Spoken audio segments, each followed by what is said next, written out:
Okay guys, first of all, Spadia is not just a YouTube channel. We have also digital products, physical products, which are going to help you about everything we talk about in these videos.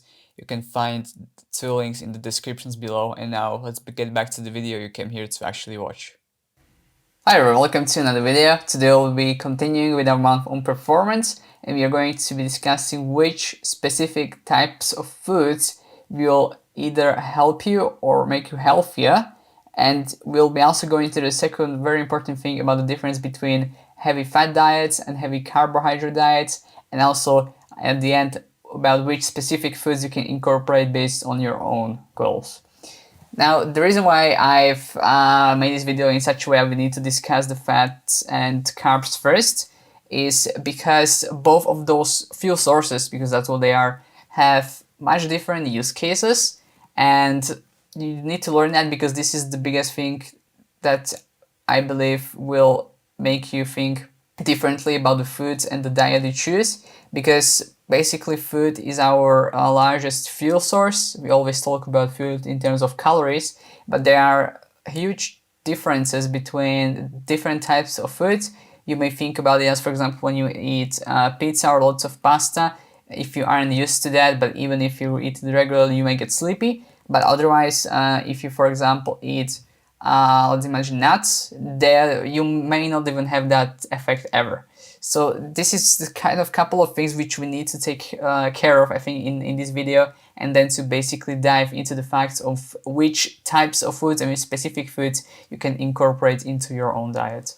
Now, in terms of the specific macros and such, I would just say that for fats, you just have to still think of it as a fuel source. But once you have it in your own system, for example, if you ingested peanut butter, which has a lot of fat, but usually most of the foods do have fats in them, it's much harder for your body once you have those fats in your system to use it as a fuel source. Carbohydrate is much faster, and therefore you can even see it in the gym, for example, where if you have loaded up on carbs pre-gym, you may see higher performance. And that is also due to the fact that carbs are just much more easier to break down, because it's basically because they have less chains than fats, and that is also the reason that they have less chains. They are basically a smaller molecule than fats. That's also the reason why fats are basically 9 calories and carbs is just 4, because carbs are just comprised of a small amount of chains, but that also allows them to be much more usable fuel source, especially in these high performance output situations, for example, as a gym. Now, in terms of how you would like to think about them for the fats, when we exercise, for example, we lose fat or we output energy through breathing out. So, for example, if you have a really high intense session, you will notice that after you do a particular set, what I'm now talking about is probably lifting or some very, very intensive session which you can be doing as a calisthenics. If you really breathe hard, you are basically outputting, or you are bringing out the burned calories which you had in your own body. This is how we lose fat, or basically how we lose our fuel source by using it. It's then basically deposited through breathing out on that end. So that's what you just have to think about it, that fats will be basically used rather for long-term scenario of long bouts of, for example, longer cardio. If you do it for more than a few hours, the ratio of fats to carbs which will be burned up will be varying. It's going to be more in terms of the fats later down the line, but it won't affect the total calorie output. And this isn't something you have to focus on, because this is just any information for you, is that fats will be basically used slightly more and more and more as basically you exercise for a longer amount of time, and carbs are primarily used for these high intensity exercises, for example, in the gym with lifting weights. So since we've talked about that, now what we'll have to determine is that there are basically, let's say, 3 types of diets you could go for, and I think one of them could be fat-heavy diets, and there are many of those. I think one of those is also a way to get into ketosis, which is usually talked about with these fat-heavy diets, where you don't try to eat just as many carbs or even as little as you can and try to make your body run on ketones. Then we have the heavy carb diets, and then I think we can also talk about this in-between part, which I think is where most of the people are. Now, what we'll then notice that if we do ingest fat-heavy diets, what this will mean that because fats, we also can become fat adapted or carbohydrate adapted. And what this basically means that you are much better at using fats if you are fat adapted, or carbs if you're carb adapted, to use them as a fuel source. What this just means is that it's not anything bad that you won't be able to use the other fuel source as well. It just means that you'll be adapted to use, for example, fats in a fat-heavy diet much better because your body is used to that, and it's now able to use a fat much better than previously. It doesn't still increase your amount of burnt calories. It's just that the use of fat may be faster. You may also feel a lot better because fat is more of a long-term fuel source. And this is why, for example, in fat-heavy diets, we usually hear people talk about the fact of feeling better and not having these huge spikes and ups and downs of, for example, moods.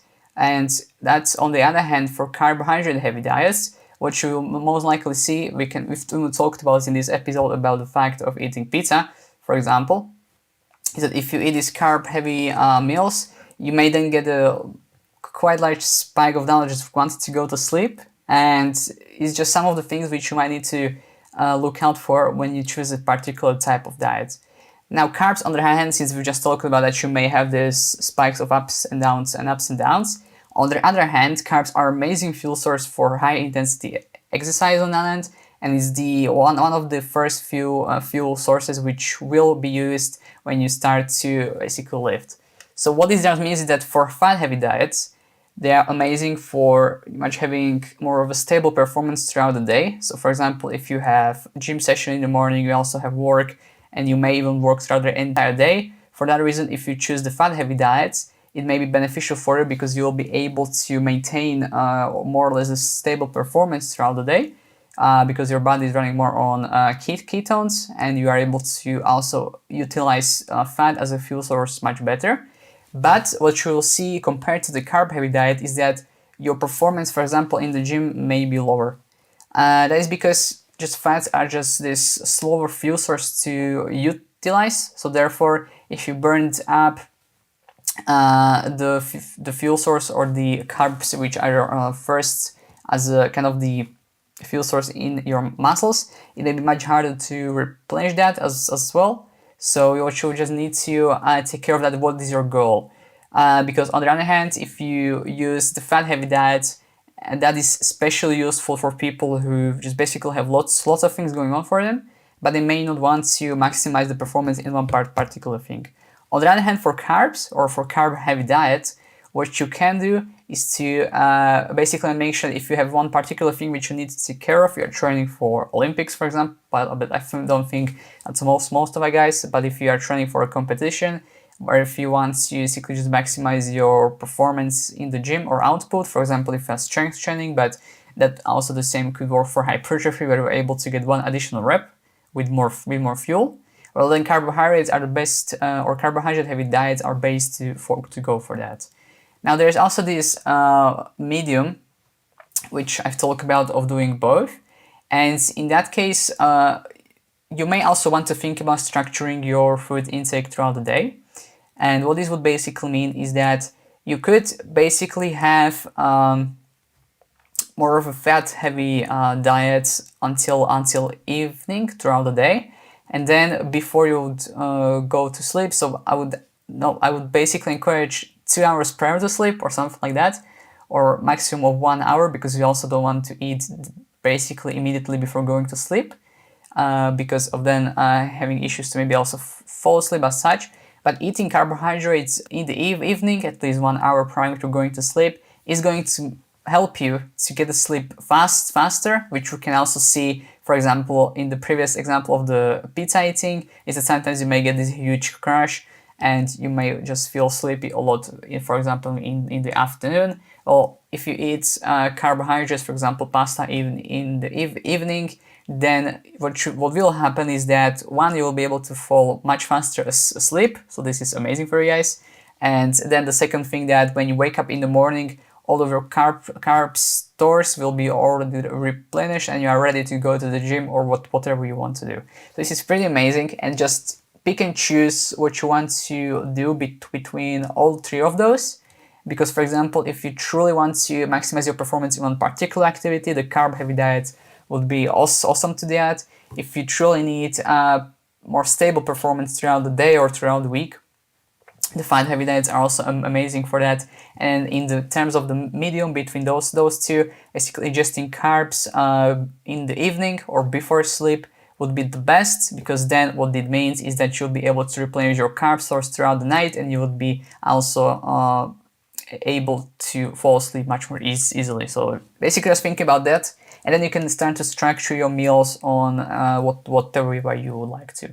Now there's additional thing that is important to point out. It's, I think, growing over the past few years. I mean, I think in the 2000s to 2010 it wasn't that huge yet, but that is intermittent fasting. And intermittent fasting is especially useful because of the fact that people feel that when they do that, in the off hours where they don't eat, they are able to do more. And especially what is one thing most talk about is that they feel focused.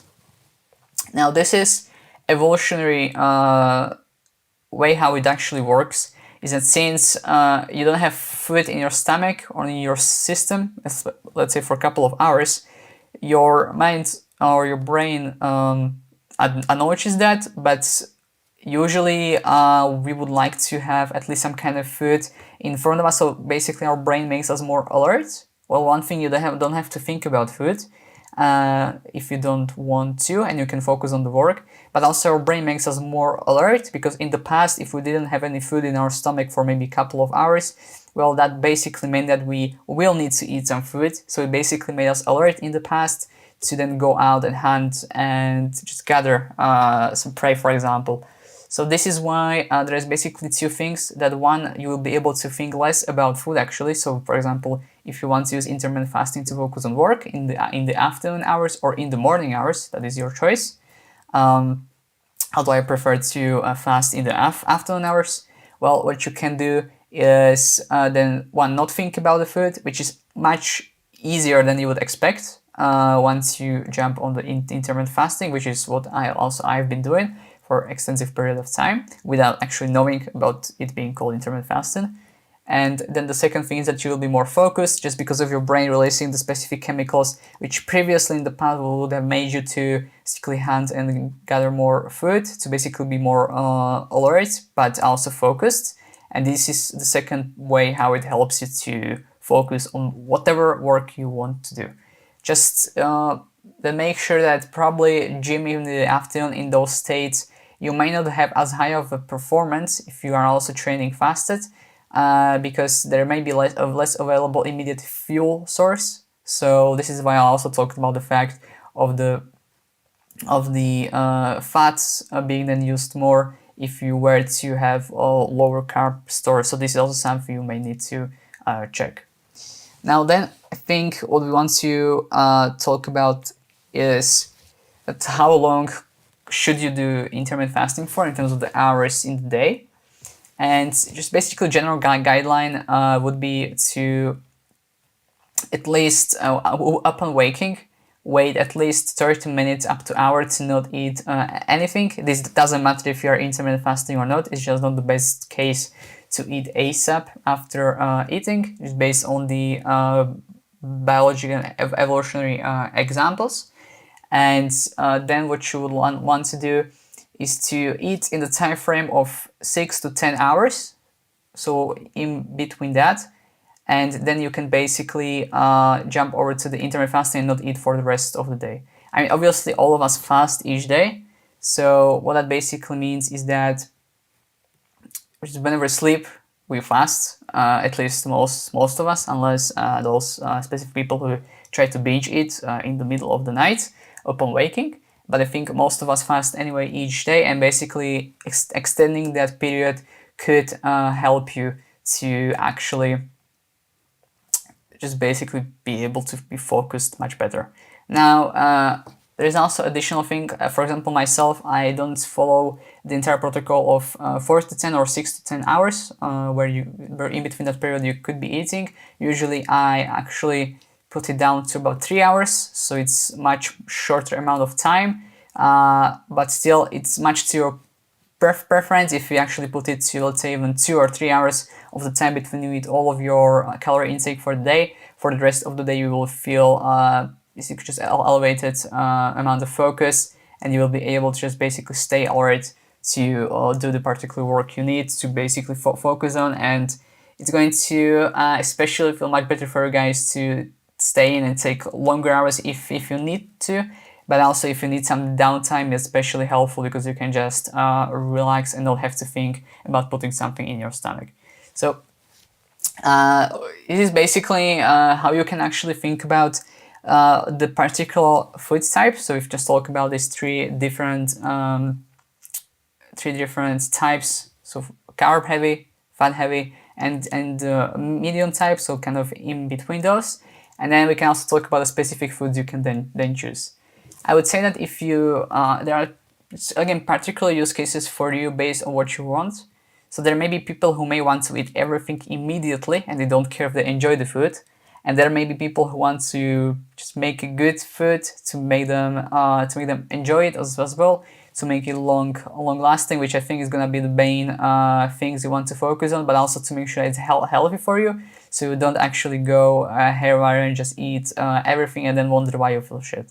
So there we just have to figure out two things, is that if you, for example, want to eat, say, as fast as possible, still kind of enjoy it, for fat-heavy diets, what you would like to do is to, in that case, especially eat nuts or, for example, peanut butter, which have lots of calories. I mean, already fats have 9 calories in one.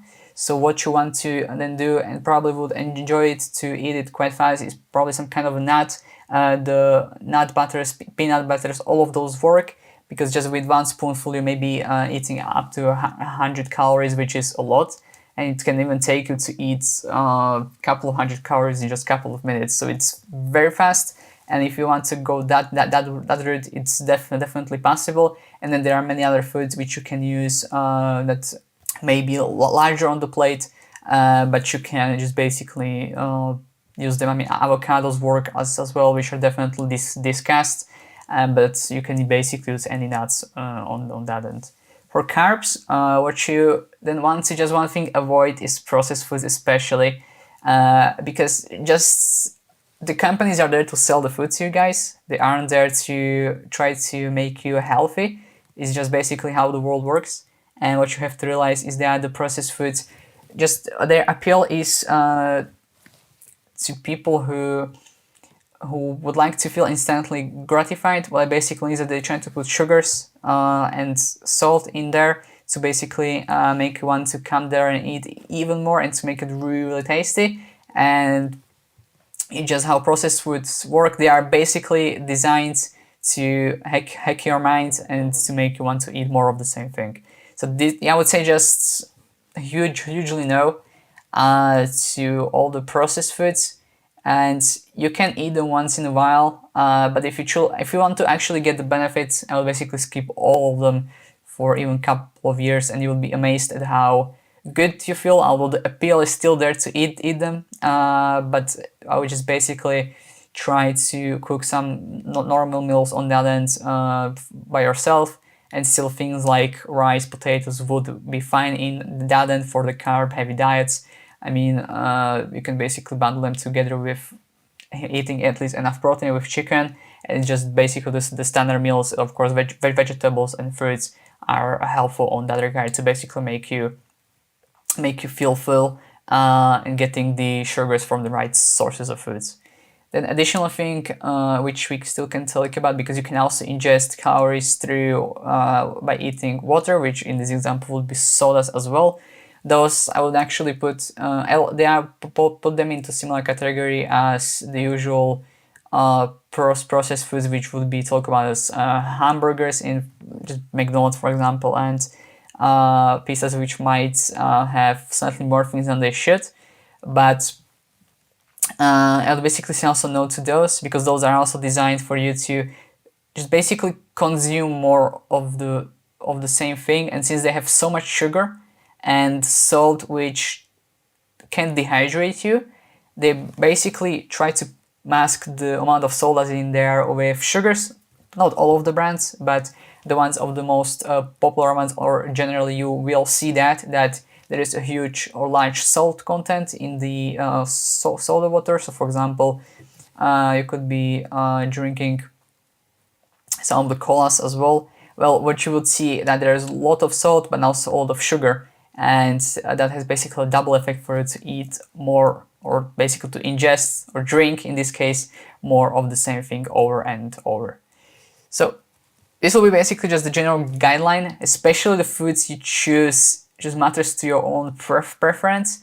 And I would just say in the end that there isn't a food which is going to make you gain or lose calories faster. It still, of course, applies the function of calories in, calories out, but there are definitely foods which will affect your behavior, as we've talked about in the last video.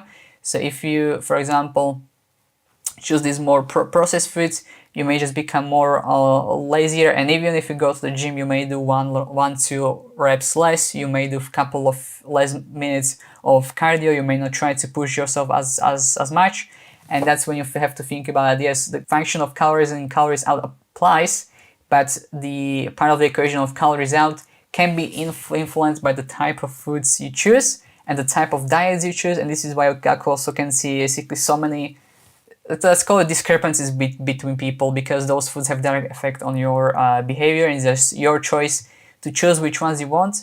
And if you, for example, don't have so much work to do that you would like to choose a fat specific diet, but you would like to get there, well, you can already start with this fat heavy specific diet, and it's going to help you to get there, to be able to be ready for the time when you will have a lot more work to do, and you won't have to do completely new work for a long amount of hours, and at the same time you won't have to switch completely your diet, which can be hard to have so many changes in your life, but you can be already prepared for that type of lifestyle for you.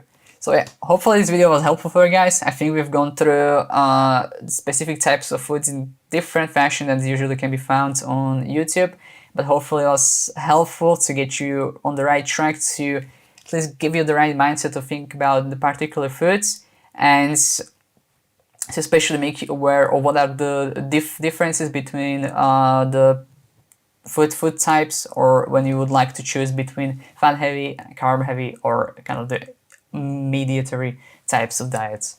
Thank you.